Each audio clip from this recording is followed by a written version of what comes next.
La enfermera ajustó el suero en mi brazo mientras observaba por la ventana del cuarto piso de la clínica privada Ruber Internacional. Desde aquí podía ver el elegante barrio de Mirasierra, con sus mansiones y jardines perfectamente cuidados.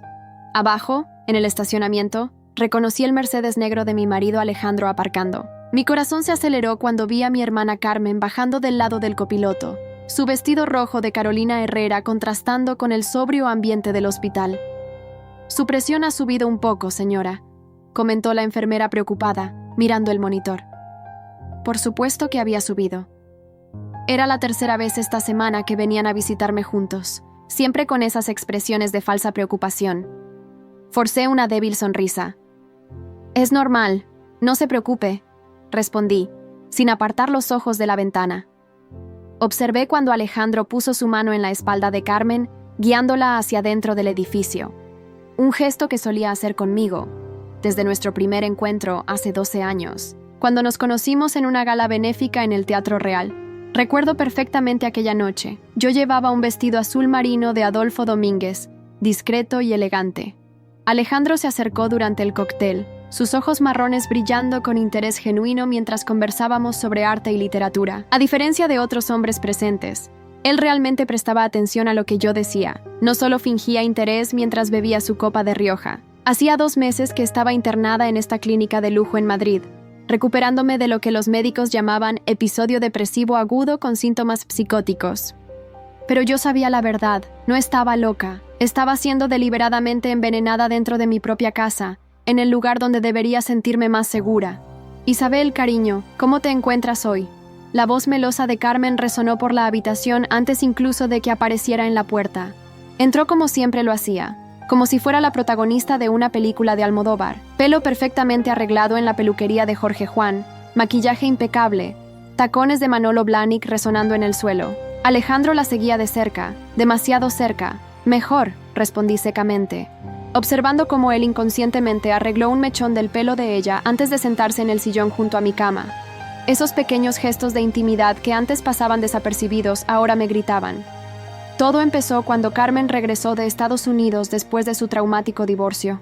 Ella siempre tuvo el don de transformar sus tragedias personales en oportunidades. Su matrimonio con Thomas, un empresario americano de Boston, había durado apenas 3 años. Me engañó con su asistente. Lloró por teléfono cuando me llamó pidiendo ayuda. La ironía de esta situación no se me escapa ahora. Alejandro insistió en que se quedara con nosotros hasta que se recuperara. «Es tu única hermana, Isabel», argumentó mientras preparábamos la habitación de invitados de nuestra casa en La Moraleja. «Necesitamos apoyarla en este momento difícil. Además, será bueno tener más movimiento en casa. Nuestra mansión en La Moraleja, con sus 800 metros cuadrados, 5 suites y un jardín inmenso con piscina. De repente parecía pequeña con la presencia de Carmen. Ella tenía esa manera de ocupar todos los espacios, no solo físicos, sino también emocionales. Al principio me alegré de poder ayudar a mi hermana menor. Carmen siempre fue la favorita de la familia. Guapa, carismática, el orgullo de nuestros padres que vivían en un chalet en Pozuelo. Desde pequeña, ella sabía exactamente qué decir y cómo actuar para conseguir lo que quería. Yo era la mayor, la responsable, la que cuidaba de todo entre bastidores. Cuando se casó a los 22 años y se mudó a Boston, me sentí aliviada por tener finalmente mi propio espacio para brillar. Me casé con Alejandro a los 27 años, después de un noviazgo de 2 años. Él era todo lo que siempre había soñado, exitoso, atento, respetado en el mundo financiero madrileño. Construimos una vida confortable juntos. Dejé mi carrera como profesora en la Universidad Complutense para dedicarme a nuestra vida social, algo crucial para sus negocios. Organizaba cenas elaboradas, frecuentaba los mejores eventos en el Casino de Madrid, cultivaba las conexiones correctas. Durante 10 años, fui perfectamente feliz, o al menos creía que lo era. Entonces Carmen volvió, y con ella llegaron los primeros síntomas. Comenzó con mareos ocasionales durante las cenas. Después vinieron los dolores de cabeza persistentes, náuseas que duraban días, una fatiga que parecía absorber toda mi energía. Los médicos de la clínica La Luz no encontraban nada en los análisis. Es estrés, decían, mirando superficialmente los resultados. Necesita descansar más. Alejandro empezó a pasar más tiempo en su despacho en la Torre Picasso. El mercado está inestable, explicaba, llegando cada vez más tarde. Cuando estaba en casa, pasaba horas conversando con Carmen en el jardín. Desde mi cama, donde permanecía postrada sin fuerzas, Podía oír sus risas resonando por la casa. Carmen tenía ese don de hacer reír a Alejandro como yo nunca conseguí. Nuestra empleada, Dolores, que llevaba 8 años con nosotros, fue la primera en notar algo extraño. «Señora Isabel», me dijo un día mientras me ayudaba a bañarme, «hay algo raro pasando en esta casa. La señorita Carmen pasa mucho tiempo en el despacho del señor Alejandro cuando usted está dormida». Despedí a Dolores la semana siguiente, presionada por Carmen. «Está creando intrigas», insistió mi hermana durante la cena. «Además, necesitas a alguien más profesional para cuidarte en este estado». Fue entonces cuando Lucía, la nueva empleada, empezó a trabajar para nosotros. Joven, eficiente y completamente leal a Carmen. Era ella quien preparaba todas mis comidas, siempre insistiendo en que tomara las infusiones especiales que doña Carmen preparaba con tanto cariño. Fue en una de esas tardes que vi a Carmen poniendo algo en mi taza de té. Había reunido fuerzas para bajar a la cocina, queriendo un poco de agua. Ella no me vio parada en la puerta. Estaba concentrada mezclando un polvo blanco en el líquido humeante. Cuando notó mi presencia, dejó caer el sobre al suelo. «¡Ay, me has asustado!», rió nerviosamente, pasándose la mano por el pelo en un gesto que conocía bien. Carmen siempre hacía eso cuando mentía. «Solo estaba endulzando tu té. Sé que te gusta bien dulce». Pero yo había visto la etiqueta en el sobre antes de que desapareciera en su mano. No era azúcar. Era un medicamento controlado que reconocí de las clases de farmacología de la época de la universidad.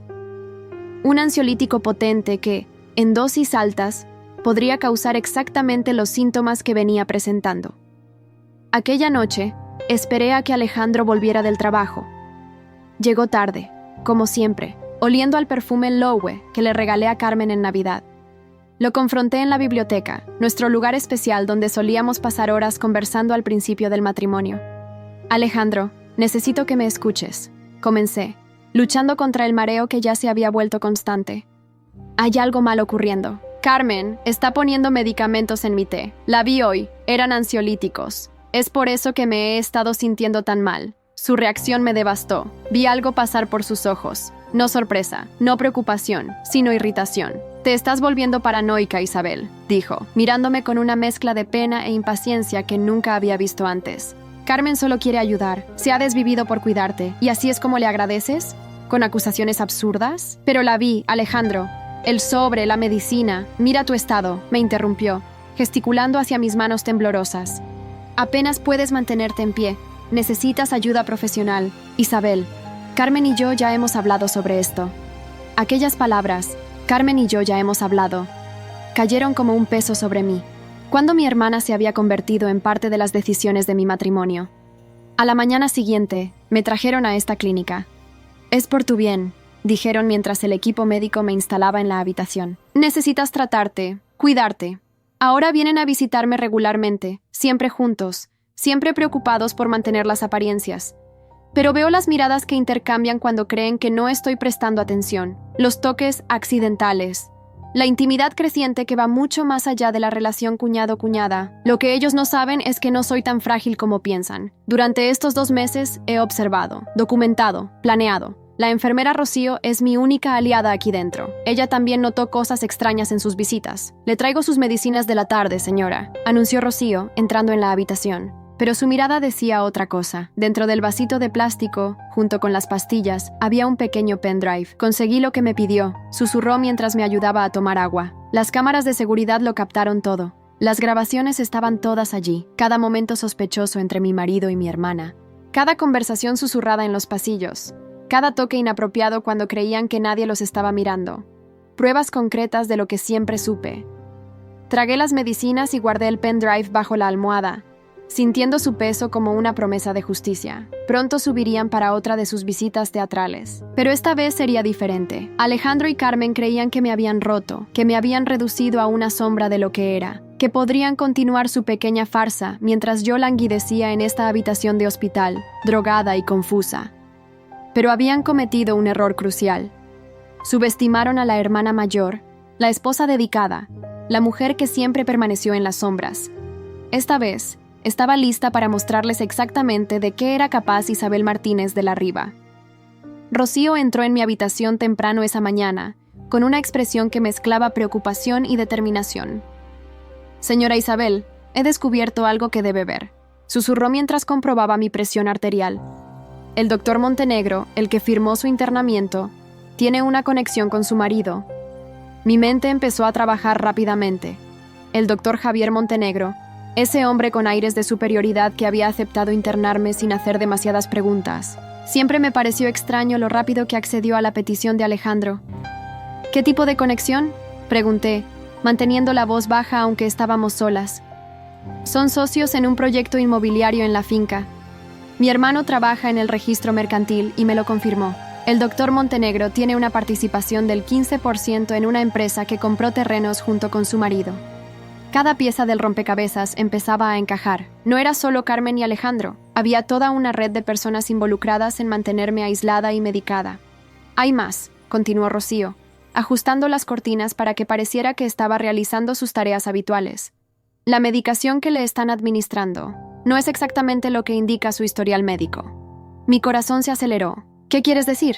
Los ansiolíticos que le recetaron son más fuertes de lo necesario para su supuesta condición, y la dosis... Rocío negó con la cabeza, claramente perturbada. Es casi el doble de lo que se consideraría normal. Me quedé en silencio, procesando la información. No era paranoia. Realmente estaban intentando mantenerme sedada y confusa. ¿Pero por qué? ¿Qué estaban escondiendo que requería tanto esfuerzo para mantenerme controlada? Necesito tu ayuda, Rocío, dije después de un momento. Necesito acceder a mi teléfono móvil, el que me quitaron cuando me internaron. Ella asintió. Lo guardan en la oficina de administración, junto con sus otros efectos personales. Pero necesitaría una autorización o una distracción, completé, mirándola significativamente. Esa tarde, durante el cambio de turno, se activó la alarma de incendios en el ala oeste de la clínica. Mientras el personal corría para evacuar a los pacientes, Rocío aprovechó el caos para colarse en la oficina de administración. 10 minutos después, mi iPhone estaba escondido bajo mi almohada. Esperé hasta la noche, cuando el silencio invadía los pasillos de la clínica, para encender el teléfono. Mis manos temblaban mientras navegaba por los mensajes y correos electrónicos antiguos. Necesitaba pruebas, algo que explicara por qué tanto esfuerzo en mantenerme alejada. Fue entonces cuando lo encontré, un correo electrónico de hace 3 meses, antes de mi internamiento, que nunca llegué a abrir. Era de María José, la secretaria de Alejandro en la Torre Picasso. Estimada señora Isabel, sé que no debería enviar este correo, pero mi conciencia no me permite seguir callando. Hay algo que debes saber sobre los nuevos proyectos inmobiliarios de la empresa y los fondos de inversión. He descubierto irregularidades que me preocupan enormemente. El señor Alejandro y la señorita Carmen han estado realizando reuniones privadas con inversores suizos, y los números no cuadran. Necesito reunirme con usted en privado. Es importante que nadie más sepa de esto. Atentamente, María José. El correo nunca tuvo respuesta. 3 días después de enviarlo, María José había renunciado a su puesto, según me enteré por las redes sociales. Su perfil de LinkedIn mostraba que ahora trabajaba en Barcelona. Seguí investigando. En mi galería de fotos encontré algo que había olvidado por completo. Imágenes de documentos que había fotografiado distraídamente, mientras buscaba unos papeles en el despacho de Alejandro. Eran contratos, acuerdos con nombres de empresas que no reconocía. Amplié las imágenes, intentando descifrar los detalles. Grupo Inversiones Helvetia, transferencia de 5 millones de euros. Proyecto La Moraleja Gold. Mi cabeza daba vueltas mientras las piezas empezaban a encajar. Un ruido en el pasillo me sobresaltó. Rápidamente apagué el teléfono y lo escondí.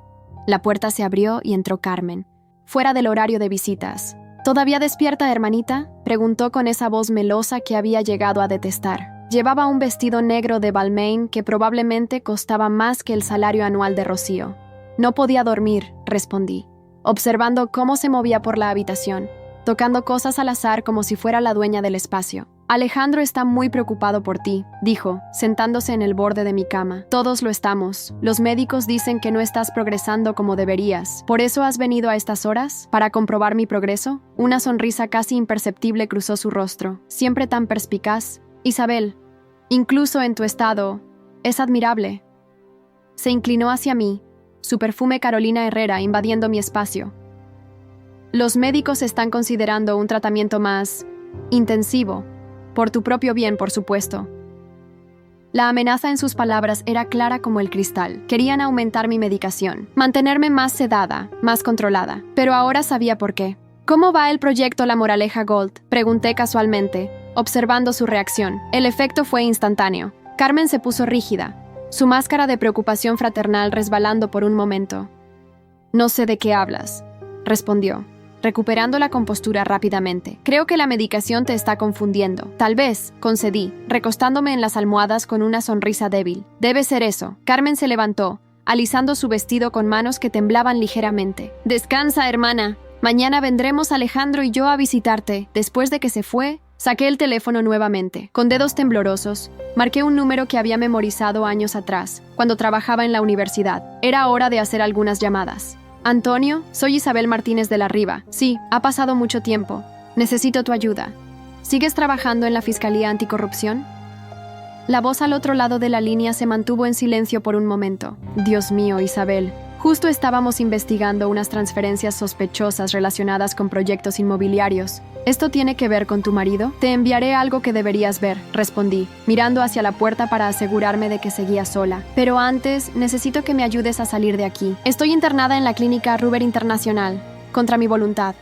«¿La clínica del doctor Montenegro?», preguntó Antonio, su voz adquiriendo un tono de comprensión. «Esto es más grande de lo que pensaba». Mientras guardaba el teléfono, escuché pasos acercándose. Esta vez eran los enfermeros del turno de noche, con mi dosis nocturna de medicamentos. Pero ya no me preocupaba. Rocío me había enseñado un truco para esconder las pastillas bajo la lengua. Carmen y Alejandro creían que tenían todo bajo control, que su pequeño plan era perfecto, pero no contaban con que la profesora universitaria que menospreciaban tuviera sus propios recursos, sus propias conexiones. Mañana vendrían a visitarme, como siempre. Ella con su falsa preocupación, él con su culpabilidad mal disimulada. Y yo estaría aquí, aparentemente dócil y confundida, mientras las ruedas de la justicia comenzaban a girar. Porque si hay algo que aprendí en mis años dando clases de derecho mercantil, es que todo deja un rastro. Y yo acababa de encontrar el suyo. La mañana siguiente amaneció gris sobre Madrid, una de esas raras mañanas de primavera donde el cielo parece prometer una tormenta. Desde mi ventana, podía ver el movimiento en el parking de la clínica. El Mercedes de Alejandro ya estaba allí, pero esta vez Carmen no venía con él.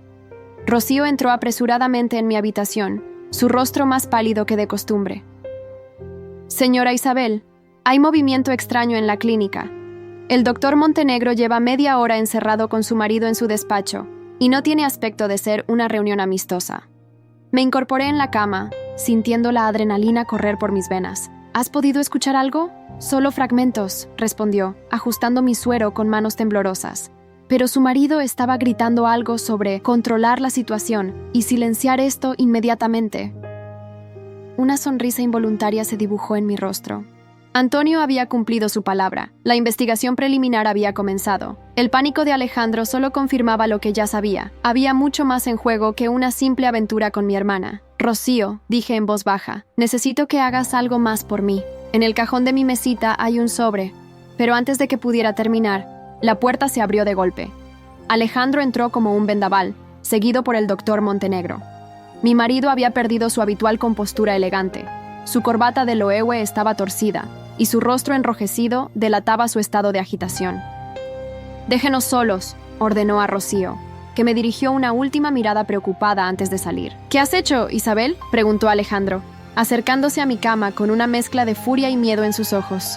«¿A quién has contactado?» «No sé de qué hablas», respondí con calma, notando cómo el doctor Montenegro se mantenía estratégicamente cerca de la puerta. «¿Ha pasado algo?» «Deja de fingir», estalló Alejandro, golpeando la mesita de noche. «La Fiscalía Anticorrupción está haciendo preguntas sobre el proyecto La Moraleja Gold. ¿Cómo lo supiste? ¿Quién te está ayudando?» Me mantuve en silencio, observando cómo perdía el control. Este no era el Alejandro que Madrid conocía, el exitoso empresario que aparecía en las páginas de Expansión y El Economista. Este era el verdadero Alejandro, el que se escondía detrás de los trajes de Hermenegildo Segnia y las sonrisas calculadas. «Señor de la Riva», intervino el doctor Montenegro con voz tensa. «Este no es el lugar ni el momento. Su esposa está bajo tratamiento, claramente confundida». «¿Confundida?», repetí con una risa amarga. ¿Es eso lo que vas a decir cuando la fiscalía pregunte por qué un médico tiene participaciones en proyectos inmobiliarios de su paciente? ¿O cuando investiguen por qué me mantienes sedada con dosis que exceden cualquier protocolo médico? El rostro del doctor Montenegro perdió todo color. No sé qué historia se está inventando, pero claramente su estado mental... Mi estado mental está perfectamente, lo interrumpí, sacando de debajo de mi almohada una carpeta. Como también lo están los documentos que demuestran las transferencias a cuentas en Suiza, los permisos urbanísticos falsificados y los correos electrónicos sobre coimas a funcionarios del ayuntamiento. Alejandro se abalanzó hacia la carpeta, pero fui más rápida. Ni lo intentes, advertí. Esto es solo una copia. Los originales están en manos seguras. ¿Por qué haces esto?, preguntó con voz estrangulada. ¿Por venganza? Porque Carmen y yo... ¿Crees que esto es por tu aventura con mi hermana?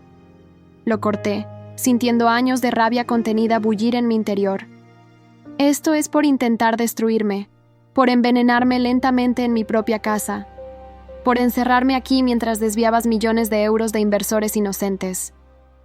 El doctor Montenegro dio un paso hacia la puerta. Esto es ridículo. Señor de la Riva, su esposa claramente necesita un ajuste en su medicación. La única medicación que necesito es un antídoto para lo que tú y Carmen han estado poniendo en mi comida durante meses, respondí, mirándolo fijamente. ¿O crees que no guardé muestras de los tés que mi hermana preparaba tan amorosamente? En ese momento, la puerta se abrió nuevamente. Carmen entró, vestida con un traje de Chanel y su habitual aire de superioridad, pero algo en su expresión cambió cuando vio la escena frente a ella. ¿Qué está pasando aquí?, preguntó, su voz perdiendo su habitual tono meloso. Pregúntale a tu amante, respondí, disfrutando de cómo ambos se estremecieron ante la palabra. Pregúntale sobre los 5 millones de euros que desaparecieron del proyecto La Moraleja Gold.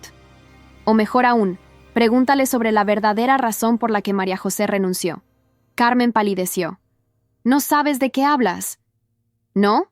¿Entonces no sabes nada sobre las amenazas que recibió María José cuando descubrió las transferencias irregulares? ¿O sobre cómo usaste tu nueva posición en la empresa para encubrir el desvío de fondos? Alejandro se giró hacia Carmen, su rostro una máscara de incredulidad. ¿Qué has hecho? Lo que tenía que hacer, respondió ella, su voz adquiriendo un tono frío que nunca le había escuchado. Los inversores estaban haciendo preguntas, amenazando con una auditoría. Tenía que proteger nuestros intereses. ¿Nuestros intereses?, repetí con desprecio. ¿O los tuyos? ¿Cuánto has estado desviando realmente, Carmen? ¿Alejandro siquiera lo sabe?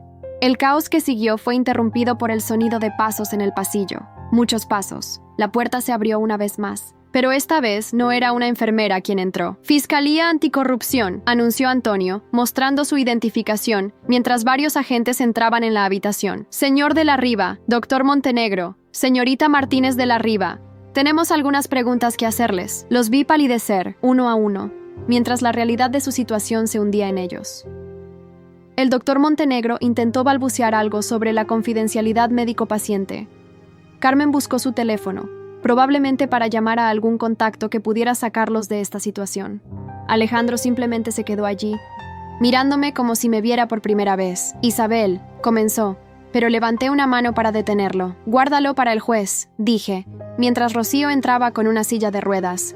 Ah, y Alejandro, quiero el divorcio. Mientras me ayudaban a sentarme en la silla de ruedas, pude ver el reflejo de los tres en la ventana. Mi marido, mi hermana y el médico corrupto. 3 personas que habían intentado destruirme, que me habían subestimado por última vez. Señora Isabel, susurró Rocío mientras me empujaba hacia la puerta. ¿Está segura de que quiere hacer esto? Una vez que salga, la interrumpí. Voy a recuperar mi vida. Y ellos van a aprender que algunas traiciones tienen un precio muy alto. Mientras atravesábamos los pasillos de la clínica, podía escuchar el caos que dejábamos atrás, las preguntas de los investigadores, las excusas balbuceantes, el sonido de una fortuna y reputaciones desmoronándose. Pero lo único que yo sentía era una profunda sensación de paz. La tormenta que había estado amenazando toda la mañana finalmente estalló sobre Madrid. Mientras las primeras gotas golpeaban las ventanas de la clínica, pensé en lo apropiado que era, la naturaleza lavando años de mentiras y traiciones. Pero esto no era el final, era solo el principio de mi venganza. El Hotel Villa Magna se había convertido en mi refugio temporal. Desde mi suite en el último piso, podía ver el ajetreo del Paseo de la Castellana mientras los titulares sobre el escándalo inundaban todos los medios de comunicación.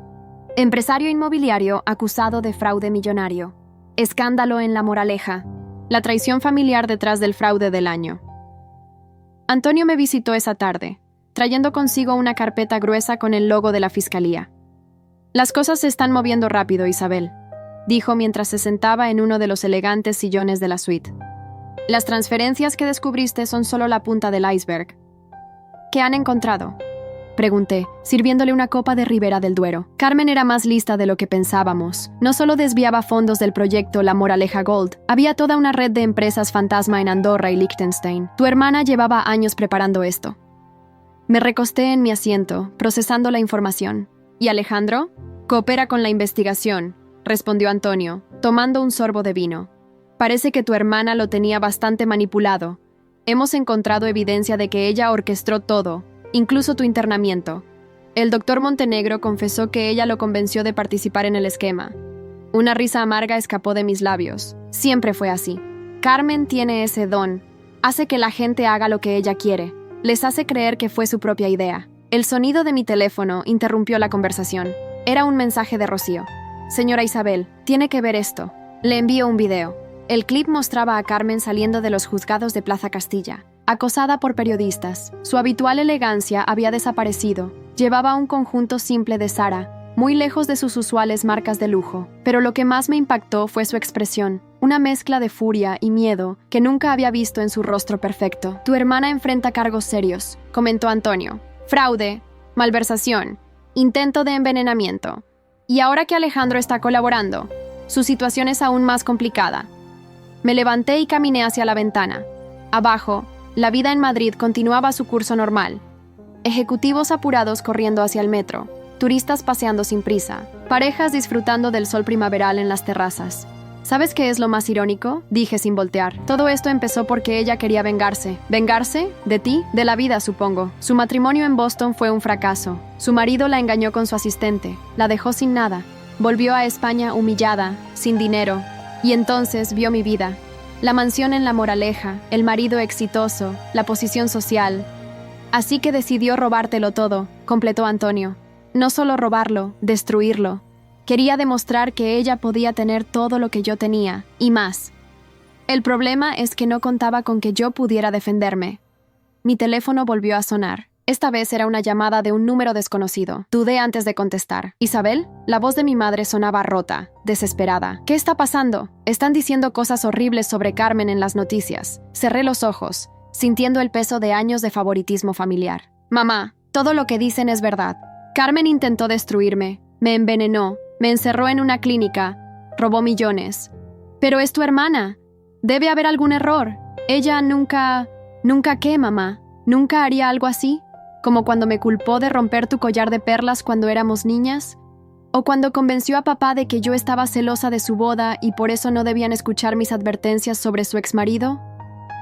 El silencio al otro lado de la línea fue ensordecedor. «Lo siento, Isabel», susurró finalmente mi madre. «Debimos haberte escuchado». Después de colgar, me quedé mirando la ciudad a través del cristal. El sol comenzaba a ponerse, tiñendo el cielo de Madrid de tonos dorados y rosados. «¿Qué piensas hacer ahora?», preguntó Antonio, que había presenciado la conversación en silencio. «Recuperar lo que es mío», respondí con determinación. «La mansión, la empresa, mi reputación, pero sobre todo, mi libertad». Un golpe en la puerta interrumpió mis pensamientos. Era el conserje del hotel con un sobre. «Señora Martínez de la Riva, esto acaba de llegar para usted». Dentro había una carta manuscrita de Alejandro. «Isabel, sé que ninguna disculpa será suficiente. Me dejé manipular por Carmen. Creí en sus mentiras. Traicioné lo único verdadero que tenía en mi vida. Los investigadores me han mostrado todo. Los correos eliminados, las transferencias ocultas, el plan para mantenerte sedada mientras ella saqueaba la empresa. He firmado una confesión completa. También he iniciado los trámites del divorcio, cediendo todas mis acciones y propiedades a tu nombre. Es lo mínimo que puedo hacer. Carmen nos destruyó a todos, pero tú fuiste la única lo suficientemente fuerte para enfrentarla». «Lo siento, Alejandro». Doblé la carta lentamente, sintiendo una extraña mezcla de emociones. No era satisfacción, no exactamente. Era algo más profundo, más complejo. «Isabel», llamó Antonio desde la puerta. «Hay algo más que deberías saber. Hemos encontrado documentos en el ordenador de Carmen. Parece que está intentando transferir fondos a una cuenta en Dubái». Me giré bruscamente. «¿Está planeando escapar? Eso parece. Tiene un vuelo reservado para mañana en la noche, a nombre de una de sus empresas fantasma. Una sonrisa se dibujó en mi rostro. No, no lo hará. ¿Qué vas a hacer? Voy a darle a mi querida hermana una última lección sobre consecuencias, respondí, tomando mi teléfono. ¿Recuerdas a María José, la exsecretaria de Alejandro? ¿La que Carmen amenazó? La que está en Barcelona, sí. No. La que fingió mudarse a Barcelona mientras recopilaba evidencia sobre todas las actividades de Carmen. La que ha estado trabajando conmigo todo este tiempo. Antonio me miró con una mezcla de admiración y sorpresa.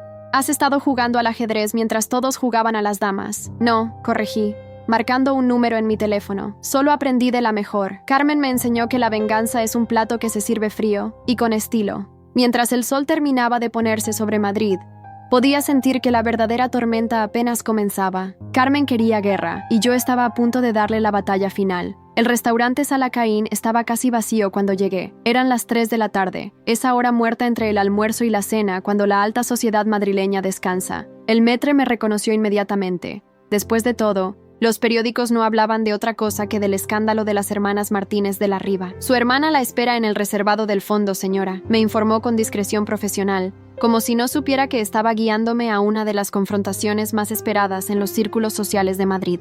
Carmen estaba sentada de espaldas a la entrada, pero reconocí su postura perfecta, su pelo recién peinado en la peluquería de Jorge Juan. Algunas costumbres no cambian, ni siquiera cuando estás a punto de huir del país. ¿Qué lugar tan apropiado para un último almuerzo entre hermanas?, dije mientras me sentaba frente a ella. ¿Recuerdas cuando papá nos traía aquí después de misa los domingos? Carmen levantó la vista de su copa de Vega Sicilia, otro hábito que no había perdido a pesar de las circunstancias. Sus ojos, normalmente cálidos y seductores, ahora mostraban un frío calculador que me resultaba familiar. Era la misma mirada que tenía cuando planeaba algo particularmente cruel. ¿Has venido a regodearte, Isabel? ¿A ver cómo tu perfecta venganza destruye a tu única hermana? No, Carmen. He venido a darte una última oportunidad de hacer lo correcto. Ella soltó una risa amarga. ¿Lo correcto? ¿Como tú? La perfecta Isabel, la hija responsable, la esposa devota. Siempre tan correcta, tan proper. ¿Tienes idea de lo agotador que era crecer a tu sombra? ¿Mi sombra?, repetí, genuinamente sorprendida. Carmen, tú eras la favorita, la princesa de la familia. Todos te adoraban. Me admiraban, corrigió con amargura. Me ponían en un pedestal y esperaban que fuera perfecta, mientras que tú podías cometer errores, podías ser normal. Cuando fracasé en mi matrimonio, cuando volví sin nada, ¿sabes lo que vi? Vi tu vida perfecta, tu mansión perfecta, tu marido perfecto. Así que decidiste robármelo todo. No, sus ojos brillaron con algo cercano a la locura. Decidí demostrar que podía tenerlo todo y más, que podía ser mejor que tú en tu propio juego. El camarero se acercó con la carta, pero Carmen lo despidió con un gesto. Sacó un sobre de su bolso Hermès, probablemente el último que le quedaba después de que sus cuentas fueran congeladas. ¿Sabes qué hay aquí?, preguntó deslizando el sobre hacia mí. La verdadera razón por la que Alejandro se casó contigo. Abrí el sobre con manos firmes. Dentro había fotos antiguas, de hace más de 12 años. Alejandro y Carmen, jóvenes y enamorados, en diferentes lugares de Madrid. Éramos amantes, continuó Carmen, su voz mezclando triunfo y dolor. Antes de que él te conociera. Pero papá descubrió lo nuestro. Amenazó con desheredarme si continuaba con una revista como él. Así que terminé la relación y me fui a Estados Unidos. Las piezas empezaban a encajar, y Alejandro se casó conmigo para mantenerse cerca de la familia, para mantenerse cerca de ti. Fue mi idea, admitió tomando otro sorbo de vino. Le dije que se casara contigo, que construyera una posición sólida en la sociedad, que esperara, yo volvería eventualmente. ¿Y el envenenamiento? ¿También fue tu idea? Al principio solo eran sedantes suaves en tu té, para mantenerte manejable, pero entonces empezaste a hacer preguntas sobre los proyectos inmobiliarios, sobre las transferencias. No podíamos arriesgarnos, así que aumentaste la dosis. Me hiciste parecer paranoica. Me encerraste en una clínica mientras saqueabas la empresa. Carmen se inclinó hacia adelante, sus ojos brillando con una mezcla de desafío y desesperación. ¿Y sabes qué es lo más gracioso? Que al final, ni siquiera era por el dinero, era por probarte que yo podía ser tú, que podía tener tu vida y mejorarla. Pero fallaste, respondí suavemente, porque cometiste el error que siempre cometes, Carmen. Confundiste la apariencia con la realidad. En ese momento, Noté movimiento en las mesas cercanas. Hombres de traje que no parecían comensales normales. ¿Sabes por qué elegí el Salacaín para este encuentro?, pregunté, mientras Carmen comenzaba a notar también los movimientos a nuestro alrededor. Porque tiene una sola salida, y porque sabía que no podrías resistir una última comida en tu restaurante favorito antes de huir a Dubái. Su rostro palideció. ¿Cómo lo supe? Carmen, querida, ¿realmente creíste que María José estaba de tu lado? ¿Que las amenazas la habían asustado? Ha estado trabajando conmigo desde el principio. Cada transferencia, cada documento, cada plan, lo sabíamos todo. Los agentes de la fiscalía comenzaron a acercarse a nuestra mesa. Carmen los vio venir y su máscara de sofisticación finalmente se rompió. «No puedes hacerme esto», susurró con desesperación. «Soy tu hermana». «No», respondí, levantándome mientras los agentes llegaban a nuestra mesa. «Eras mi hermana. Ahora solo eres alguien que intentó destruirme y falló».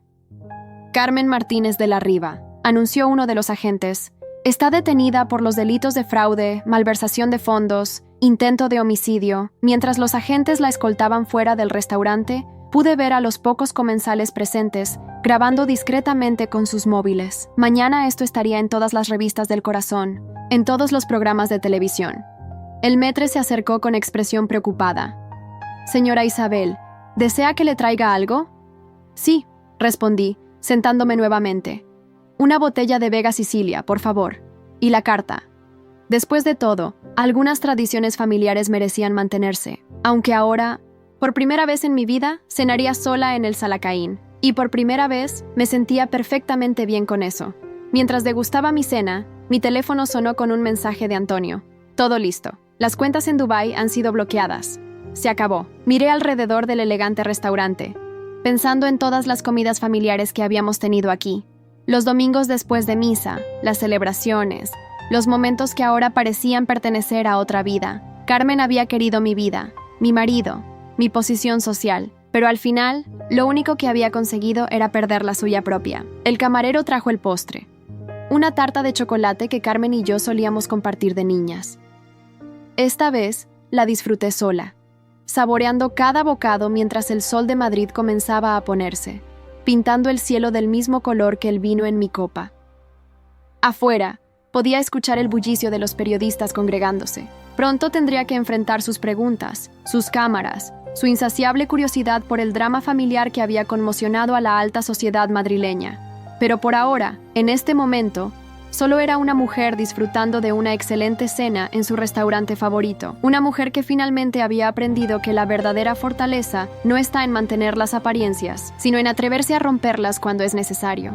Y mientras terminaba mi postre, no pude evitar pensar en lo que vendría después, porque esto no era el final de mi historia, era solo el principio de mi nueva vida. 6 meses han pasado desde aquella tarde en el Salacaín. El otoño ha llegado a Madrid, pintando de dorado los árboles del Parque del Retiro. Desde mi despacho en la Torre Picasso, donde ahora dirijo la empresa que una vez fue de Alejandro, puedo ver la ciudad que fue testigo de mi caída y mi resurgimiento. El juicio de Carmen fue rápido y contundente. Con la evidencia proporcionada por María José y mi testimonio, no tuvieron más remedio que declararla culpable. 15 años de prisión en Alcalá Meco. Cuando pronunciaron la sentencia, nuestros padres lloraban en silencio desde los bancos del público. «Señora Isabel», interrumpe mi asistente mis pensamientos, «su cita de las 11 está aquí». Levanto la vista de los documentos que estaba revisando. Irónicamente, son los papeles finales del divorcio. «Hazlo pasar, por favor». Alejandro entra en mi despacho con menos seguridad de la que solía mostrar. Ya no es el empresario arrogante que conquistó la alta sociedad madrileña. La colaboración con la fiscalía le evitó la prisión, pero su reputación quedó destruida. «Te ves bien», comenta, sentándose frente a mi escritorio de caoba, y tiene razón.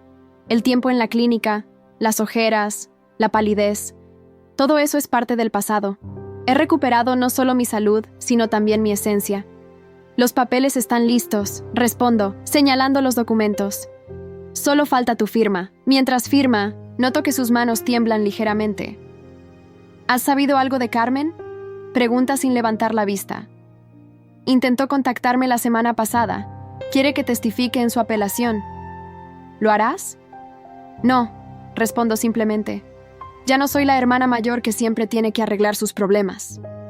El silencio se instala entre nosotros, pesado con años de mentiras y traiciones. Finalmente, Alejandro levanta la vista. ¿Sabes? Ella nunca te llegó ni a los talones, dice con una amarga sonrisa. Intentó ser tú, pero solo consiguió ser una mala copia. Tú eres... Por favor, lo interrumpo. Ahórrate los cumplidos. No necesito tu validación. Ya no. Asiente lentamente y se levanta. Antes de llegar a la puerta, se detiene. ¿Alguna vez fuiste feliz conmigo o todo fue una mentira? La pregunta me toma por sorpresa. Miro por la ventana, hacia el Madrid que siempre ha sido testigo de nuestra historia. Fui feliz, respondo honestamente. Pero era una felicidad construida sobre mentiras. Y prefiero 1000 veces la verdad, por dolorosa que sea, que una felicidad falsa.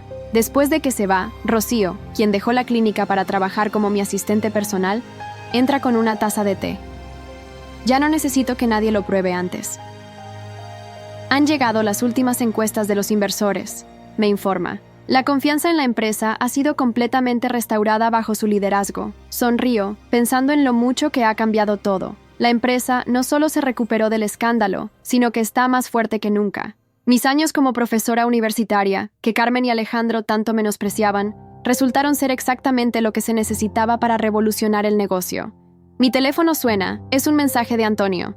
¿Cena esta noche en Botín? Tengo noticias interesantes sobre el caso. Nuestra relación ha evolucionado de una manera inesperada.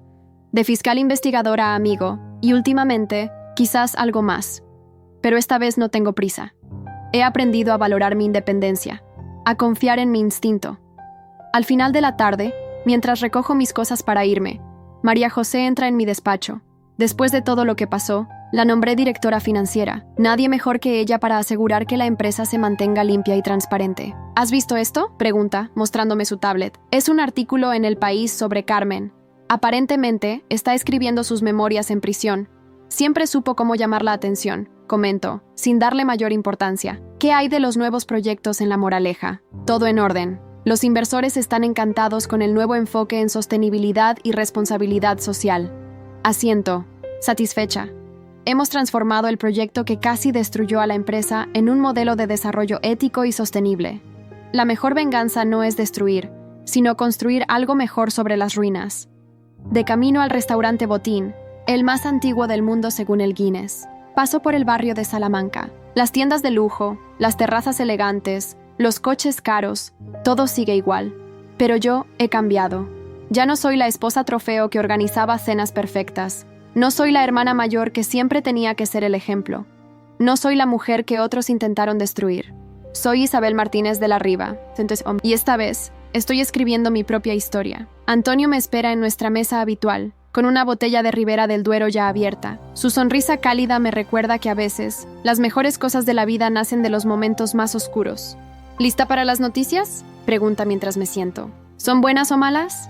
Depende, responde con una sonrisa enigmática. ¿Qué opinas sobre expandir la empresa a nivel internacional? Tengo contactos interesantes en la Fiscalía Anticorrupción de varios países.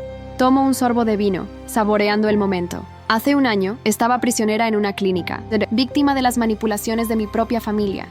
Hoy, estoy al frente de una empresa exitosa, rodeada de personas que valoran no solo mi capacidad profesional, sino mi fortaleza personal. ¿Sabes qué?, respondo, levantando mi copa. Creo que es exactamente lo que necesitamos. El camarero se acerca con el famoso cochinillo asado de Botín. El aroma me transporta a tantas comidas familiares del pasado, pero ya no hay nostalgia en ese recuerdo. Solo la certeza de que a veces, perder todo es la única manera de encontrarte a ti misma. Por los nuevos comienzos, brinda Antonio. No, corrijo con una sonrisa. Por las segundas oportunidades. Y por la verdad que, aunque duela, siempre nos hace más fuertes. Mientras el sol se pone sobre Madrid, pienso en Carmen en su celda de Alcalá Meco, en Alejandro con sus remordimientos tardíos, en mis padres intentando reconstruir su visión del mundo. Todos ellos atrapados en las consecuencias de sus propias acciones. Yo, en cambio, soy libre. Libre de las expectativas, de las manipulaciones, de las mentiras. Libre para ser quien siempre debí ser. Y esa, más que cualquier venganza, es la victoria más dulce de todas.